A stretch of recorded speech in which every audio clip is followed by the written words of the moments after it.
Lauren Burdick. I'm co-owner of Miles and Macros with my husband. And I'm Jared Burdick, co-owner of Miles and Macros. You're rooted.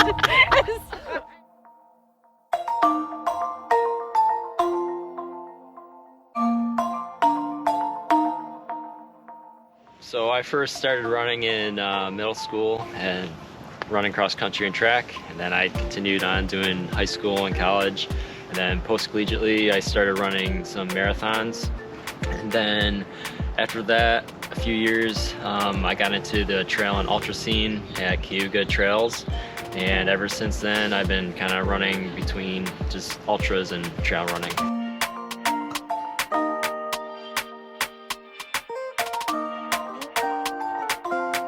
So I'm not quite as extensive as Jared, but I just started running maybe about 12 years ago. It was just to keep up with my fitness at the gym. And I was running every single morning, and I kept seeing this one guy running with a bunch of people, and I'm like, I'm lonely on the treadmill every day. So I happened to go over to the person, and I'm pretty shy, so it was a big deal. And I said, can I run with you in your group? And it turned out to be Kevin Collins, and I started running with the Y Runners, and then just went right up to half marathons, and then met Jared and went right into an ultra. So it was pretty quick for me how it progressed.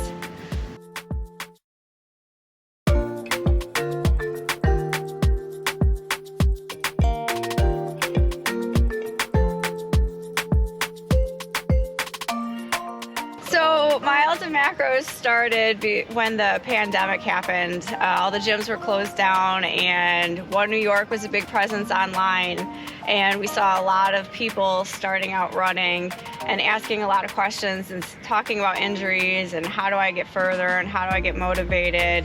And at that time, with everything closed, there wasn't a lot of online training and coaching, and it's kind of how we started. We were like, we could definitely help these people, and then it just took off from there. So Miles and Macros is online coaching and in-person coaching, and we also do nutrition, and now we are also putting on races.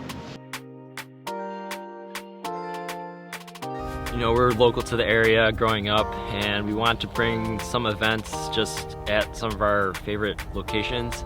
At Green Lakes, you know, we practice here. We got engaged here, so we wanted to put on a race, and that's pretty special to us. We also have a 24-hour or 100-mile track event, so that's special as well. Then we also have just a mountain race, which is special to me because I first got into the trail and mountain scene just running a mountain race, so there's that link, and I wanted to bring that kind of experience to everybody. Yeah, and plus we also did the virtual ones too, to help others who weren't able to, you know, do something in person or wanted to do something on their own. And those virtual ones also kind of give back in a different way. The ones that Jared just mentioned is about local and a local community, but those are for charities for the Baldwin Fund and also Donate Life New York. I think with our races, they're a little more unique. They're different surfaces, each one, and also different lengths. I mean, we don't have many mountain series in the area, and we are hoping that Run It to the Summit is going to become a series with a bunch of Niagara races, I believe. And then obviously running on a track for 24 hours is quite unusual for this area as well. Yeah, we just wanted to have events that were, you know, introduce something a little different, but also not too intimidating for people. So either you can start out, if you're interested in ultras, running on a track where you have an aid station right there, and you're just going around, just seeing how far you can do. Our mountain races, we have just a short uphill challenge. We have a 5K and a 10K. So if you're looking for other distances that aren't ultras, that could be a good place to start. And then we have a 10-mile just kind of rolling hills course here at Green Lakes, which is kind of introductory to trails. It's not too technical, and it's pretty fun. So. Stand in Serengeti, it's kind of previews this Green Lakes Park. It starts around the lakes, which is our sand area, our beach. And then it kind of goes up to what we call the Serengeti, and it's kind of rolling hills, pretty much like a double track or triple track trail, which is very runnable, all grass, and it kind of highlights open area running and kind of beautiful fields, nice scenery. Nice scenery. Pretty hot up there, so that's why it's called also the Serengeti too. Hot, exposed, wide open. All right, you're the leader.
Hey, where do we go?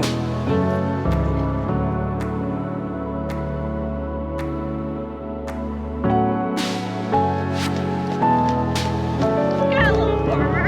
Yeah, it's not bad.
How many times have you run that course? It would only The course, maybe like 5 times. And we'll try to get used to it. But Trying to figure out what exactly 10 miles was, or we actually mapped it out, and it happened to be exactly 10 miles. Yeah, we're like, wow, that's perfect.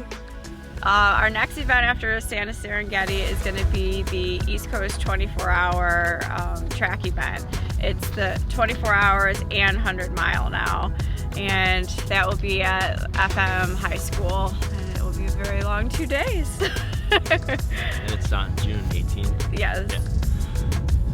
Yeah. We want to see Miles Macros kind of grow as part of the community. Right now there's several other groups, and we want to be able to work together with them and to help kind of bring our expertise in at least trail and ultra scene and kind of expand that as well. Yeah, and we're just hoping to grow our groups, help the community more. We want to be involved with them. We all want to support one another. That's a big thing. All the different track clubs and running clubs, we all get together and let each other know what's going on and invite each other to everything. And hopefully it can just turn it into something bigger where we can, the more people that attend our stuff, then we hope to give back more as well as we start to establish this business.